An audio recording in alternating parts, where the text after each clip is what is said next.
What's up, y'all, and welcome back to a special episode of The Long Haul. Today isn't a breakdown, a debate, or an interview. Today is about looking back at everything we've walked through together in 2025. Every challenge, every shift, every conversation, and every win this industry fought tooth and nail to earn. This year wasn't easy on anybody. We dealt with rising fuel, soft freight, political battles, fraud explosions, and a market that tested every small carrier's patience, discipline, and belief in themselves. But here's the thing. Even in the toughest stretches, you all kept going. You adapted. You learned. You asked the uncomfortable questions, and you pushed this industry forward 1 mile at a time together. And that's what this show is about. Not perfection, progress. Not hype, truth, and not just surviving the long haul, but understanding it, mastering it, and owning it.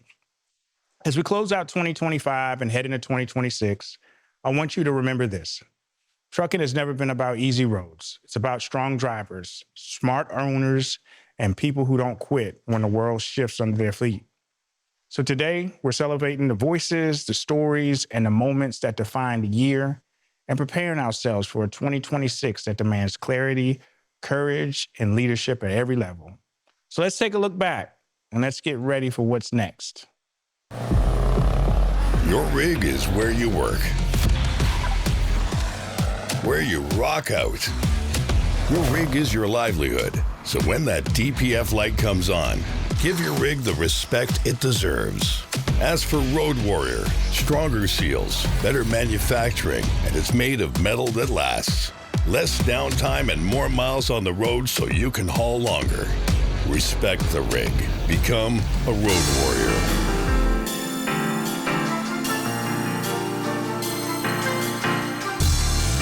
Welcome to The Long Haul, the podcast dedicated to empowering small carriers and owner-operators to drive their business forward. I'm your host, Adam Wingfield, bringing you insights from industry leaders, real-world success stories, and strategies to help you navigate the road to profitability. Whether you're just getting started or looking to take your fleet to the next level, this is a show where trucking meets opportunity. So buckle up, it's time to go the distance. Why FreightWaves, though? Where did this concept come from? So I was day trading unsuccessful. This is where all my money went. So I had made a little bit of money in the business, Transcard's business, but I blew it all day trading. But the ambitions is there. You know, your ambitions is there. And when you've been and you've had success and you tasted it, you want more. This is a gambler's mentality. You want to go back. Yeah. And the thing about trading or gambling is oftentimes it's quick, right? It solves all these. You feel like, okay, business is hard and building things is hard, but gambling or day trading, which is actually really horrible for gambling. Yeah. Because I think something like 98% of day traders lose money. It feels easy, but it's actually quite the opposite. And you can get a couple wins. So anyways, I lost a lot of money day trading, and that was when I had to go get a proper job. But there was this moment where I just met my wife, and this moment where I had just had this like calling where I didn't care. I'd been at the low, and I didn't care about failing. And it was before oftentimes you start caring about failing, and you don't do anything. Yeah. I didn't care. I'd already felt like the fear of failure is gone. It's gone. I didn't care. Like, who cares? Yeah. I'll get another job somewhere. Yeah. And it's when I started what is now FreightWaves.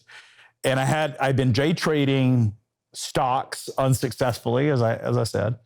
And I kept watching CNBC, and they kept talking about all these other markets that were an indication of economy, like oil and ocean shipping and all that stuff. They never talked about trucking as a barometer of the economy. It wasn't cool. It wasn't sexy. It wasn't cool. And I'm like, there should be a business that talks about the freight market the way every other market's talked about. The way that you talk about the stock market. The weather, you name it. Oil, the oil markets have their markets and people talk about it. Or now cryptos and everything. They didn't ever talk about trucking on TV, and no one ever talked about it in the market itself. And that was the original idea for FreightWaves, was I wanted to create an information hub and data business, and this trading was also an idea based on trucking. And that was the original idea. Is I took my trading desire. And the other thing is that XD formation, that on-demand business I talked about, where we would charge whatever. You know what we had to get really good at? Because we would get hundreds of calls a day. And like literally, not even an exaggeration, it could be 1,000 truckloads out of LA. Yeah. You would have to get really good at figuring out what markets were going to pop. And so we had built these really arbitrary basic models of looking at the entire country and figuring out, okay, we can see this market starting to heat. So what we need to do is start pushing trucks in that area. Yeah. Even without a truckload, without a dispatch. So we would start basically planning. Getting them in the and then area. also pricing. We had to be really good at raising prices in markets, and we could see it all happen. And that was my enamorization with on-demand trucking, and that became the formation idea for FreightWaves, which was if you could take the data and you could see the whole market, and you had data understand it, then you could get ahead of these trends because you would have the advantage. And that was the original foundation for Sonar, was I wanted to understand, could you build a data business that actually understood where the market was headed, not where it had been? What are some of the common misconceptions, even, and I want to ask you just from your experience, because you deal with the TMS side, the sales side, when it comes down to it. What are the common misconceptions do small carriers have about working directly with shippers? And what were one of those things that, and this is a conversation that you and I have had before, but just tell the folks, what do you see in as common misconceptions? The biggest one is I'm too small. Shippers don't want to work with me. I think that's the biggest one. Same thing as carriers adopting TMS. I only got 5 trucks. I don't need a system, right? I think people have that fear that stop them from what they're doing. And then a lot of the small carriers, when we reach out, say, hey, I want to reach out to Costco. How do I reach out to Coca-Cola? How do I reach out to Home Depot? You only have 3 to 5 trucks. You don't need those people. Yeah. Knock on your neighbor's door with 1 or 2 warehouses, and the forklift driver might be the owner. You knock on the door, you're talking to the owner. Talk to those people, right? Acquire those businesses first. And then as you scale, then you go to the bigger one. And a lot of times, I think that's the biggest part. The second part is technology. I think the misconception comes from carriers. They go, I'm too small. I don't need technology to help me grow. I can do this manually. But little do they realize all the work that they do, I categorize them as $5 tasks, right? You don't want to do data entry into your spreadsheet. And same data entry to entering into dispatch your drivers. And same thing again when you're invoicing your customers. You're doing the same thing 3 times. And you're providing updates. And you're sending POD, getting them from your driver. Your driver scan it to you through a scanner. You get your email. You upload to a folder, and you upload your email and send it to your customer. All the stuff, yes, you can do it. But those are the manual work that prevent you from going to knock on doors, from actually developing your pipeline of shippers. One of the things that many drivers struggle with silently are just mental health, whether it's hey, I don't have anybody out here to talk to for long periods of time. You feel lonely out there. Just talk a little bit about that specific part of it, that specific component. So the specific mindset shift that made all the difference in me was the understanding that the way I had done things had created who I was. I actually was bent over a toilet in a truck stop, puking my guts out. And I got up and I looked in the mirror, and the guy that I saw looking back at me, I hated him, right? And I realized that in that moment, I made him. I made him in entirety. And the only way I could unmake him is if I changed the focal length of my behavior, of my thought, and I did something entirely new. So I realized that if I tried to act on the way I felt in this moment, I would keep doing the same things. So regardless of how I felt, I just had to take the actions that made me into a different person until I was getting the reward of the good feelings from the results. And so I created this mental picture in my head of who I was going to be. I tried to see the guy that I was going to be in the mirror someday. And then I held on to that image so that I could both love that person enough and hate myself enough in the moment to get past the struggle of dealing with the limitations of my behavior, the limitations of my body, and to be able to move from the point where, you can't see much progress in the beginning of working out, right? To the point where after applying the consistent effort, I can then refocus and enjoy being participatory in the results that I was getting from that effort. Simply put, I just realized that, okay, I made this guy. The only way I'm going to make a new person is if I start acting differently. And then I allow myself to believe in who I'm going to be long enough to get to that point, applying the effort. Here, and you said that you had a pacemaker installed, then turned around and had a heart transplant, open heart transplant, not too long after that. Yes, sir. Yep, I had the pacemaker installed, and I was still trucking. I was still trucking with the pacemaker. DOT, it was fine and everything. But then what really stopped me, and this is actually a blessing from God, because I had got really, really sick later on down the line. I took a year off of trucking after I got my pacemaker put in, and I got healthy. I really did. But I got diagnosed with something called congestive heart failure. And congestive heart failure, for a little synopsis, it may look like you're getting better on the outside, but on the inside, it's something that will deteriorate your body over time. So I was running marathons. I ran 2 marathons. Well, I ran 1 half marathon in Charlotte. I ran another one in Matthews, North Carolina. Like, I had lost 42 pounds during that year, was doing great. And then I got to the truck driving school, put in a lot of hours there. And then I got into trucking at night, put in hours there, you know, and kind of gained some of the weight back. And then I went into cardiac arrest. Wow. So then DOT, they was like, no. Yeah. You got the pacemaker, you're going into cardiac arrest. No. So I ran into a roadblock where I couldn't get a medical DOT card. And that was a blessing within itself, because that's when I found out that the whole left side of my heart was completely dead, no blood flow. And that's when they rushed me to the hospital and put me on the list to get a heart transplant. So you was lucky that all of that kind of transpired in that time frame and things kind of happened. And then it kind of woke you up from a health standpoint, but then it also woke you up too, as well as it drove a different passion with you. And that's really on the education side. That's when it got to CDL training. I want to walk with you through the state of the current CDL training place. I came back from the old school. I got my CDL back in 2000. So I came back from the old gear shifting cab over doghouse CDL school. So things were a lot different back then. From your experience, how would you describe the current state of CDL training? You know, I know you're at a school right now and you get to see a lot of different things. So from your experience now, how would you describe the current state of CDL training? Okay, the current state of CDL training I would describe like this. It really falls on the FMCSA and the state guidelines, because at a lot of current CDL schools that I'm starting to see, you know, not the one that I'm at now, but ones that I've been at previous, and even just throughout the state of here in North Carolina, I got friends in this industry that own CDL schools and work at CDL schools as well. And I will say the current state is it needs to be better. It needs to be more aware. You have CDL schools that are charging between $5,000 to $10,000 to teach you the bare minimum. And their excuse is, well, that's just what the state requires. Truck and Hustle went from, and I remember the opportunity when I connected you the first time, and maybe it wasn't, but it just felt like it was a basement movement. Like, you know, we were literally on and it was Zoom at the time. Now we've got more, you know, so we were literally on a Zoom together in a basement. I was in, you know, my first office, you were in a basement.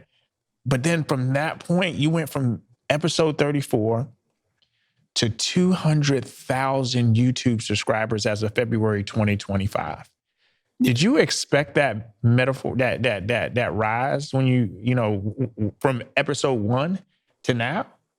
I gotta be honest with you and tell you I did, Adam. Like, really? I knew, I knew Truck and Hustle was special because it's like the voice or the soul of like the industry. Being in the industry for so long, like I have so many friends and so many people who are a part of this industry, who have aspirations to build businesses, to get their own trucking company, or build a business in the transportation and logistics space.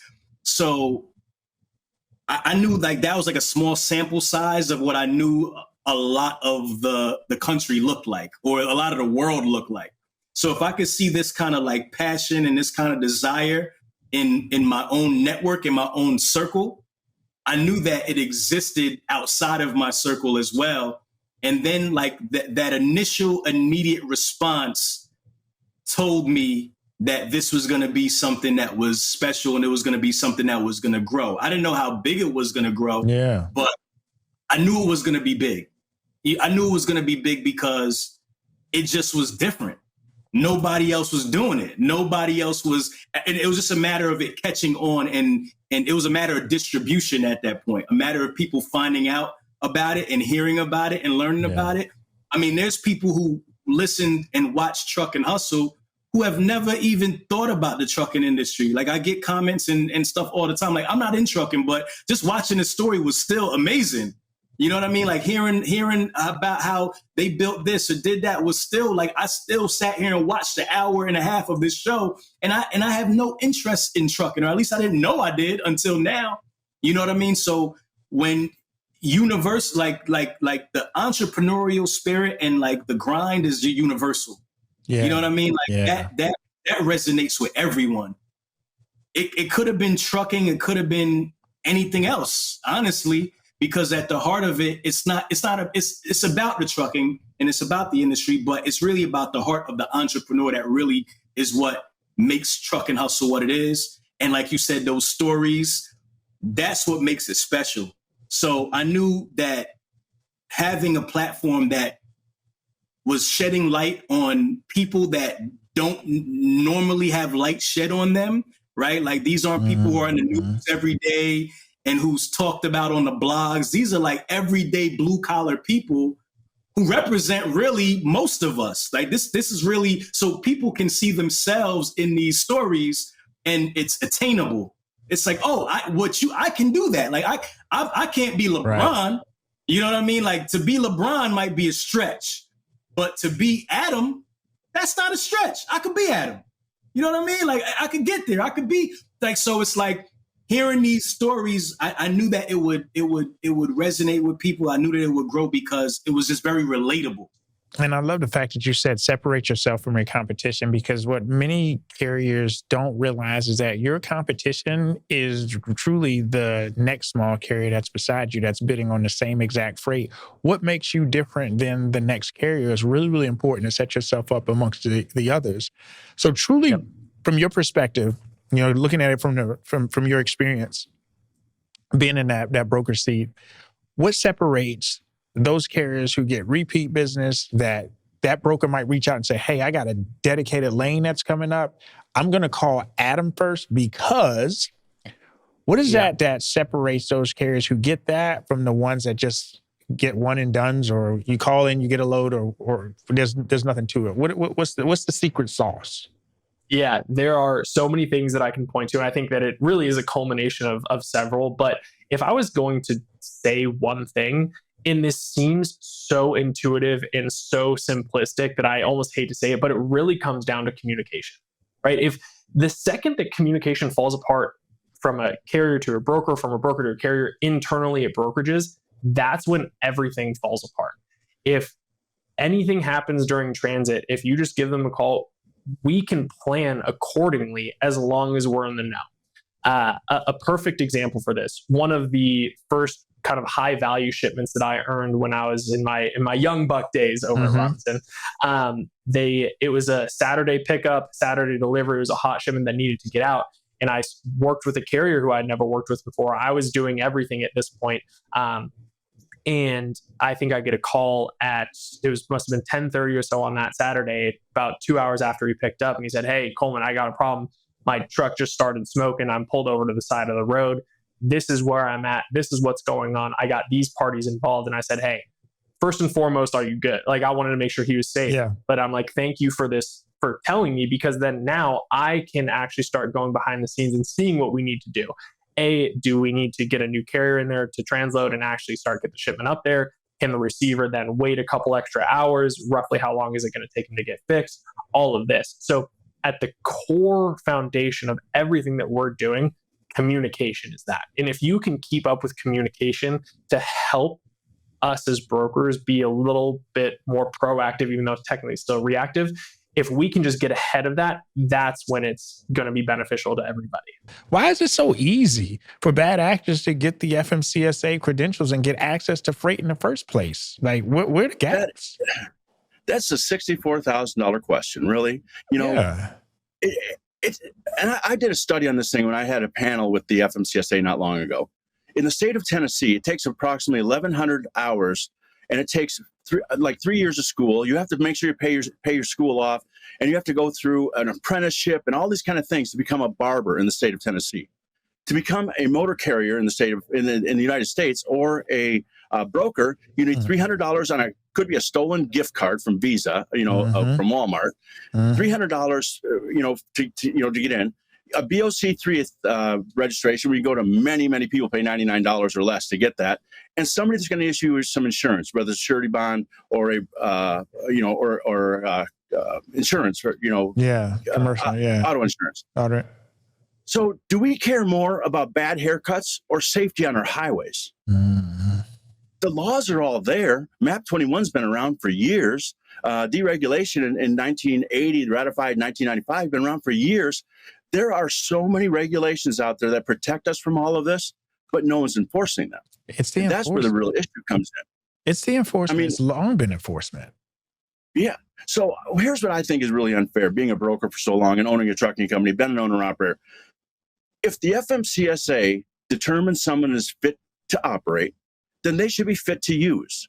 Brokers are not detectives or, they're not background investigators. They are brokers. Motor carriers, they're not investigators or detectives. That should be up to the FMCSA to determine they're fit to operate. That means they're fit to use. And if the Federal Motor Carrier Safety Administration would just follow their own rules, like making sure that a broker goes through the proper training or has education to get his authority. That's been in law since Obama signed it in 2012 or something like that. But we still don't have that requirement. A principal place of business, you can't work out of a post office box.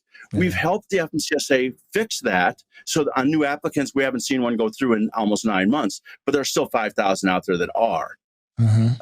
Affiliations with other FMCSA regulated entities. That's not illegal, but denying the affiliation or not disclosing it, that's illegal. We need to crack down on that. What makes that really difficult is that there's nowhere that I can look or you can look without going to the FOIA office, the Freedom of Information office, to see their applications, see if they marked that they were affiliated. I had a conversation with FMCSA and it said, I told them during your new modernization that's coming up, why don't you make it so on Safer, I can see if this guy's affiliated with anybody else? And if he is, what are those MC numbers he's affiliated with, or those DOT numbers? So when he gives me a loan and it's somebody, I can maybe do a little bit more due diligence. I'm not saying that brokers and carriers shouldn't do due diligence. Anybody in business does due diligence. But I don't think that we should be digging so deep into those things that the FMCSA should have looked at in the first place. Today's episode is brought to you by Trucking Hub. Now listen, if you're still bouncing between 5 different logins just to run your trucking business, you're already behind. Trucking Hub is built by a carrier for carriers, and it puts everything under one roof, whether it be dispatch, safety, maintenance, and even accountant and a driver app. Their dispatch runs on PC Miler and Copilot navigation, so the miles are right the first time. Now the ELD is FMCSA certified, tamper-proof, and trusted since 2017. And if you want to keep it all in one lane, you can even roll in company phones, texting, video, and fax backed by nationwide LTE. Bottom line, this is the kind of system that's you spend less time hopping and more time hauling.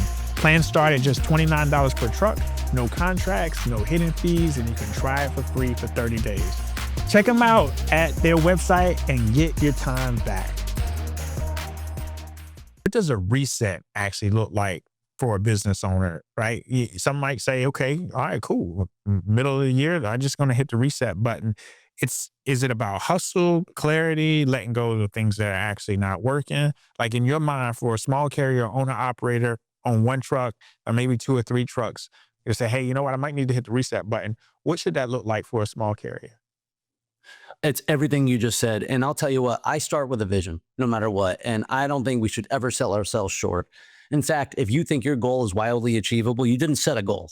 You just set a task. It's just not scary enough. It's not scary enough. And it's not, a goal needs to be, a true goal needs to be something that actually drives you to do something that you wouldn't without the goal. And so if you're and again, just making numbers up, if you think simply by showing up, you're going to do $1 million this year, well, why are you there? What impact are you having on it? And now, by the way, that's fine. If somebody's goal is to just maintain, that's for them. But for those who are in growth, how are we going to stretch ourselves? And so the reset comes by accepting that, number one, accepting I am not where I want to be. There may be outside factors. This is number two. Of course, economy, market, storms, competition, customers. We've had that blowout. We had this fraud. We had this, whatever. Those things are realistic factors that we should consider when setting our goal. Okay. But I am the one responsible for hitting it. So what am I going to do about it now? Number one, I am not going to achieve the $4 million. Okay. So I can stop beating myself up. That's over. Yeah. We hit reset. I let that go. Yeah. Is $2 million out of the pocket though? No, it's not. Now let's reverse engineer how we can get there. And so some of that, of course, is going to be, what do we need to do different? And number one, what is the uncomfortable thing we have to do? The uncomfortable thing. I do this every single day. There are certain tasks that I do every day that are part of my routine because, and I'm candidly, it makes me feel good. Yeah. And I'm like, dude, how does this one make you money? What's more important right now? You can do this at 6 o'clock at night, or you don't have to do it at all. So make an uncomfortable decision. Fire the customer that you don't need to. Raise the price on someone that you need to. Lower the price on someone that you need to. Stop going after bad freight. And just let that one hang there for a minute, right? What are the things that are going to help us achieve the goal, and focus wildly on that and strip everything else away? Get wildly committed, even if you just break it down to what am I going to do this month? But one of the things that came up in your survey that I got to question you on, and I really want to have conversation about, because it said 60% of the carriers in your survey said they feel optimistic about where trucking is headed in the future.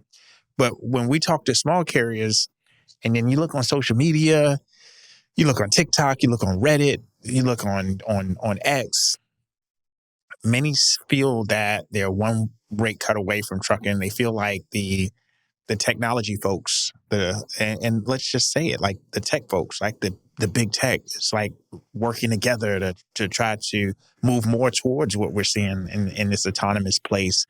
What's fueling that optimism that you found on you guys' side? Does it really reflect the 1 truck, 2 truck, 5 truck experience? Yeah, that's a great question. I feel like too, from a social media standpoint, I feel like often a lot of the negative voices get brought to the surface more. So I always talk about the broker carrier relationship. And there's so many negative voices around how brokers are bad, or, the relationship's bad. But getting and living in operations and seeing firsthand positive broker carrier relationships and solid relationships that are built, it's like you oftentimes get a different lens than you might through social media. 1, 2, I do feel like there's 2 sides of it. I think there is still some concern and things that are concerned. For me, where I think, the 60% optimism that's kind of driving, highlights a couple things. One is that there's just confidence that trucking and transportation will always be here. There's rate challenges, certainly, number of freight, and how I balance my network, and I might have a good head haul, but how do I get the back haul to get back home, and is that as readily available? And then also, what's the rate at, right? And so there's challenges to this, but there's also so many years that the trucking and transportation has proven to correct itself and adapt in order to keep progressing forward. And so that's kind of what's happening at the micro cyclical environment. It's been a long down cycle, so there's some unknowns there. But at the macro level, there's so much positive conversations around driver experience and improving driver experience. The data around experience at shippers and receivers, and now brokers and other folks advocating on behalf of drivers and carriers to shippers to say, we have to improve this experience because there's data that shows it impacts your rate. and it impacts the drivers that will haul your freight.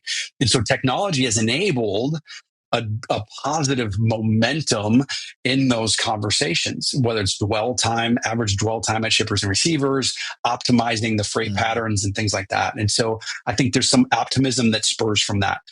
So you've worked with thousands of small fleets and owner operators with the whole truck, with TruckX, yeah. With TruckX, What do you think most people outside the cab still don't understand about running a trucking business? You've seen a lot of different trucking companies. Well, what do you think that they still don't understand? So looking from outside, right, it seems like a simple job, pick up something, deliver something, right? But there is so many things go behind it, right? I mean, your truck can go wrong. You are looking for the weather conditions, right? What is wrong? And the biggest part is the market conditions change a lot. So for an owner operator, they don't get fixed rate or fixed bookings from a shipper directly. It's hard for them. Reason? Not that they are not good at their job. The reason is they cannot predict their availability for a shipper to be consistently picking up the load every day, especially for long haul. Short haul, sure, it's different. But for long haul, it's very hard. So they have to go to the spot market or to the brokers, either relationships or go to DAT, truck stop, and try to book the freight. This is where the complications come in. Now, if you're driving on the road, you're driving, you cannot scroll through load boards. You cannot, you can have a phone conversation, but you cannot scroll through load boards and look into the UI. So what ends up happening is you have to still do your dispatch. Either your spouse, your cousins, your family does that for you, which is not very optimal because they have other things to do as well. Now you're involving the entire family into your business. Or second, you go outsource it. So if you've seen last 4 or 5 years, there are so many outsourcing companies, like even not present in the US, right? They just doing the job for you. Initially it worked well, and then later on the greed comes in, and then a lot of fraud starts happening.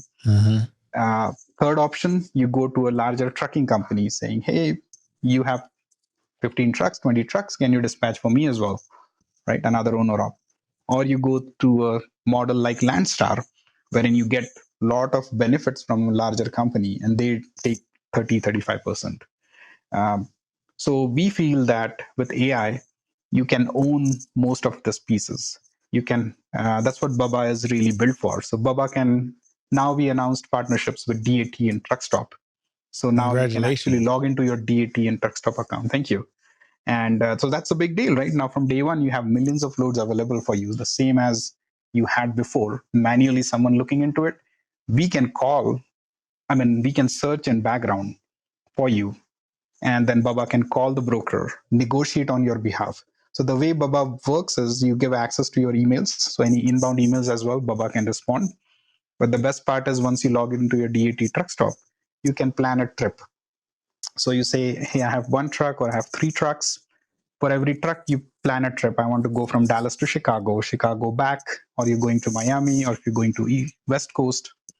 Baba will keep looking for the best available freight in that lane for you. FreightWaves is gone woke, right? So I find that funny, and I want to address that really quick. And I want to first I want to take it back. Yeah, I want to take it back, okay? And I want to give you a little bit of a history lesson, if I may. So the definition of woke, and this came when I was growing up, like in my community, in the urban community, what woke means, and thanks, it's on your screen. Back then, oh, you know what? You know what you're talking about. Hey, this guy right here, he's woke. He knows what's going on. He knows about everything that's going around him. We used to call the folks woke. They would have like the beanies on their head. They would be like really, really positive. They were talking about the New World Order, and they were talking about revelations and things like that. Yeah. Reading Revelation. That was woke. It was mind open. Like you know what's going on around you. That was woke. But somewhere, some way, somehow, it turned into a bad thing to be aware. Right. But that's not it, though, because that's not what it is. It's got changed because if you don't agree, or if what you're talking about doesn't fit what we're saying, then you're woke. So I'm like, in my mind, I'm confused, which I'm really not because I'm smart. But I'm confused. I'm like, how you taking this word and like changing it like that. So like if you walk around and like your dog's got a book bag on, you woke. Or you know what I mean? Or if you've got you think about things a little bit different than where everybody else thinks. You're woke and you're put into this box, right? And I thought that was funny, and it comes from so much from the government, right? They talk a lot about, anti-woke, yada, yada, yada. Man, listen, man, my opinion is my opinion. Like, don't try to associate nothing with my opinion. I'm going to tell you what it is. That's just the type of person I am. And if you don't like it, cool. I'm not going to sit there and cry over spilled milk. We can have that conversation. You want to have that conversation respectfully. But that's a problem. Like, we can't even talk. We can't even have those dialogues. So then I thought it was funny when this tweet pulled up. The Department of Homeland Security, who's been really, really, really big on pushing, like, hey, we're going in and we're attacking, yada, yada, yada. They threw this tweet up. And I thought that tweet was really, really funny. And the reason why I thought this tweet was funny is because it says America for Americans, right? Mm-hmm. We are asleep no longer. What does that mean? We're woke. We have awoken. Wake. Awake is the noun or verb. Awake? Adjective? It is. Whatever part of speech it is, woke is derived from the thought of being awake. It's fascinating. And I think, we can address the details of this or not. Again, it's no skin off my back. It's one of those things you read and ignore, right? But the overarching point of this conversation is that we're at a place, and not just in the trucking industry, we're at a place from the globe as a whole where adding nuance to conversation, which is our entire goal in this dialogue back and forth, and our entire goal from everything that we try to do here from our platform, right, is to add a little bit of nuance, to invite conversation, to invite open dialogue, to invite good, kind conversation that's productive. That type of nuance is now taken into an extreme where you get called woke, which doesn't necessarily make sense. It doesn't equate, right? It doesn't equate. And I don't see it being a bad thing to open to that kind of dialogue and to be open and receptive to that kind of nuance. And I'm super excited to have Natasha Sanders, a senior, not a freshman, not a sophomore, not a junior, but I got a senior business coach. Yes, you do. With Amazon, the 3-letter word AFP, which from that vernacular is known well in the Amazon program. Absolutely. Welcome to the show, Natasha. Thank you so much. Thank you so much, Adam. Thanks for having me. I'm happy to be here. Well, listen, I want to know what AFP stands for. Well, I know, but what the listeners know. What does AFP stand for? So AFP stands for Amazon Freight Partners. Amazon Freight Partners. Correct. Yes. Okay. And there's Amazon Freight, there's Amazon Relay, there's Amazon Shipping. AFP specifically, Amazon Freight Partners. There's Amazon everything. Oh, there might be. Yes. There's Amazon everything. I think you might be right. So for the folks that seen those blue trucks and they don't really know how it works, what's the difference between Amazon Freight Partners and Amazon Relay?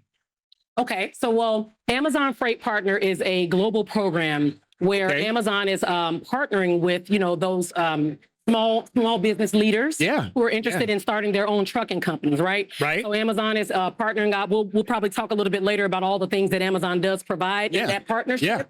Where Amazon Relay, completely different. This is where truck owner operators who are operating their trucks right now, they go onto the Amazon, the Relay load board.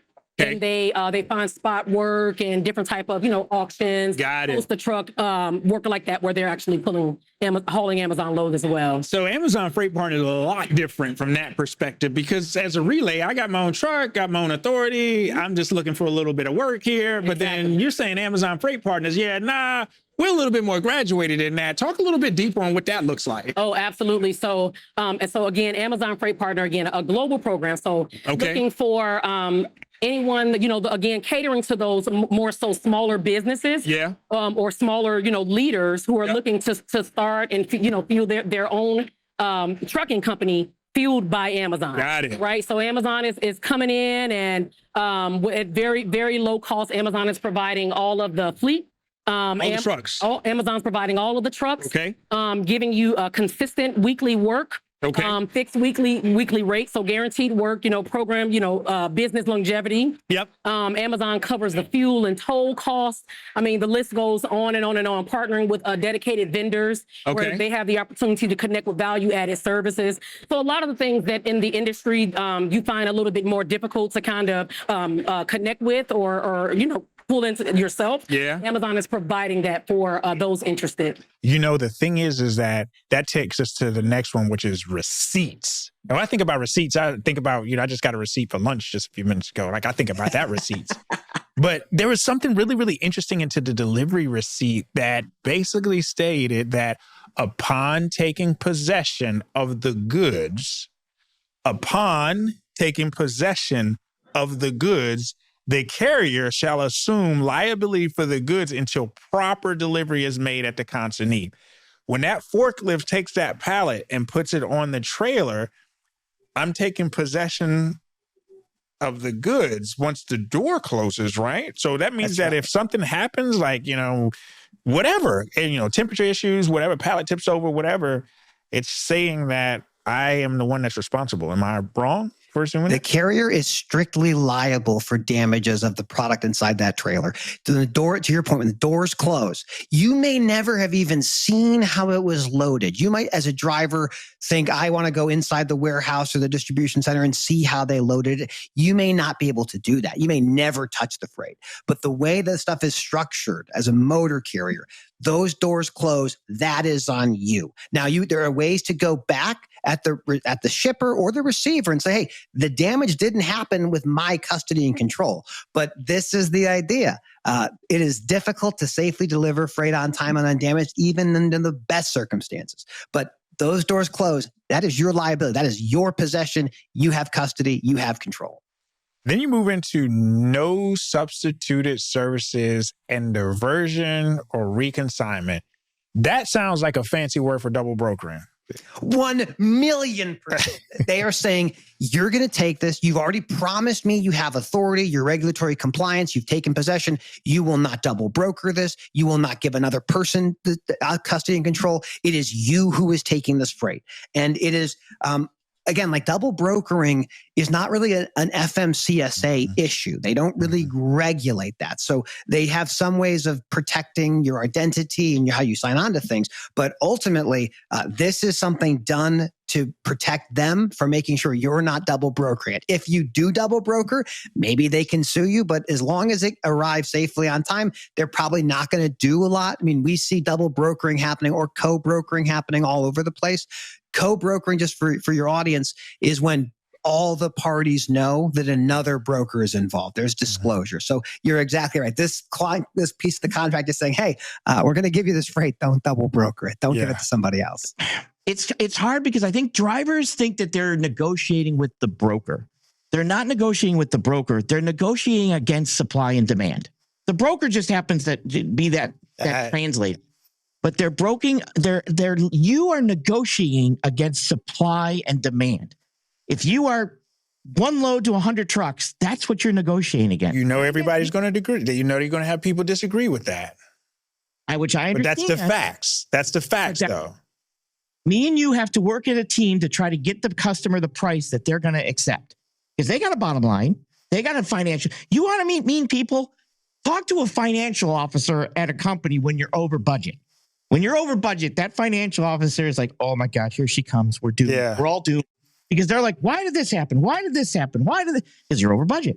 So what you need to understand is that now, are all brokers this way? No, there's bad brokers out there. I hate brokers and I am one. I get most of my freight because other brokers don't know what they're doing, right? Which is good. But if you understand that we are both negotiating against supply and demand, and that supply and demand is I'm competing, I'm trying to get you in the door. My sales skills have to get you in the door. Your sales skills and value that you bring to me have to get me in the door. Like it's that teamwork to try to get this thing in there to make this move. And it's difficult for drivers. I say this to them. I say, you have a windshield view. I have a top-down view. Mm-hmm. And if you have a truck driver's view, and there's nothing wrong with that. But when you want to move from driving the truck into logistics, you got to reposition yourself from that top-down view. That's right. And that's very difficult to do. I had a hard time with it because when I came in, I'm like, drug brokers are still doing this and doing this. And then after spending years and years and years with having to earn absolutely everything to eat, like there's no load board for me. I have to cold call. I have to get in customers. I have to prove my value. I have to separate them from somebody that they're already using because they probably already have a logistics provider. What can I do better? Is it my knowledge? Is it my ability to get the truck? Is it my honesty? Is it my price? Something's got to get me in that door. And that's you. And I tell this to drivers all the time. You couldn't afford me if you just wanted me. Like the fact that we're doing this load together, you now get 25 years of experience from bottom to top. You couldn't afford me if you tried to hire me off the street. And I know that drivers are going to be like, oh, that should spark a little bit of engagement. But that's the honesty of it. I want to be honest. Like one truck driver out there running the spot market, trying to build his business, you would never have a chance to hire me if you were to put me in the position that you needed me to be in just to work for your company. But you're now getting my experience and my knowledge and my ability to do this because I'm working on volume with everybody else. Some of the folks believe that OOIDA supports foreign non-domicile CDLs. Where is that coming from? And can you speak directly to that? And Yeah, I can. Yeah, OOIDA does not support foreign non-domicile CDLs. I'll remind you, OOIDA does not support non-domicile CDLs, period. Every time this came up, when this come up and got passed in 2019, OOIDA was the only people out there saying no, pushing back. Unfortunately, and this happens a lot, these things seem like really small, minute problems when they're going through Washington. And I get it. And again, I'm not throwing truckers under the bus, but because I get it. I was a trucker too.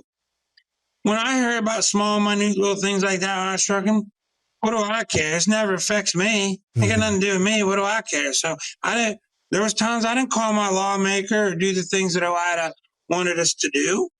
And, what happened, though, was through OOIDA's forethought of seeing that this little small problem could become a big problem, not as big as what we thought. Right. I mean, it got way bigger than what we thought, I should say. Sure.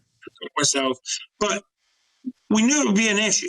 We knew, if nothing else, it wasn't helping driver pay. It wasn't helping any of these things. It was just putting more butts in the seats, which was playing to the shortage. But with all that being said, we fought against it. It got passed. Here we are 5-6 years later. Now it's this huge problem. Unfortunately, people didn't really pay attention to it back in 2019. And y'all were screaming. Y'all were screaming it back in 2019. What's that? Y'all were screaming no back in 2019. We were screaming no, but not, like I said, members didn't really get behind it, not really care, because it's like I said, because I get it. Because when you're trucking and you're in a trucking, you're worried about you and what affects you and in your life. And sometimes, and I mean, I've been on the board at OOIDA since 2004, and I would come out of the board meetings, I'd be like, why are we even dealing with this? Because it doesn't affect Louis Pugh or Louis Pugh's world, but, there's a lot of truckers out there, and that's what truckers forget. It's a big, diverse industry. And we always have to try to look as what's best for the industry in a whole, maybe not what's this sector, this person, this section, whatever. So that always creates rubs, and I get it. But that's what people have to remember. We're looking for better. But with that all being said, now all of a sudden this has become this huge problem, and we have these people out there going, where was OOIDA? OOIDA didn't do anything, blah, blah, blah, blah. OOIDA been talking about this since, 2015, 2012, I don't know. It's just like ELDs. We fought ELDs to the end. We had bills in Congress to pause it, stop it. We had lawmakers flip at the last moment.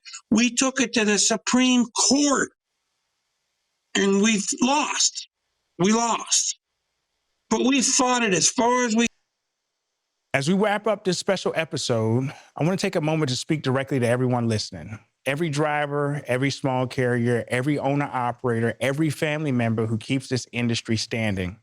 2025 didn't give us much breathing room. It stretched us, it exposed weak spots, and it forced tough conversations and demanded decisions a lot of folks weren't ready to make. But through it all, you showed up. You stayed committed to learning, to growing, and to being a better you than you were the year before. That resilience, that willingness to adjust your mirrors, tighten your grip, and keep rolling forward, that's what defines the community. Not the headlines, not the noise, not all the market cycles, you. And I'm proud to walk alongside you in this journey. Proud of the conversations we had this year. Proud of the truth we brought into the open. Proud of the community impact that we're making. And even when it feels like the world isn't listening, it really is paying attention. As we head into 2026, remember this: nothing changes unless you do. Nothing improves unless you choose to take the next step. And no matter how uncertain the road ahead looks, growth is still possible. Success is still possible. For the ones who are willing to learn, to keep adapting and keep pushing through, it's going to be for you. So thank you for riding with us this year. Thank you for trusting this platform, and thank you for being part of the community that refuses to settle. I'm Adam Wingfield, and this is The Long Haul.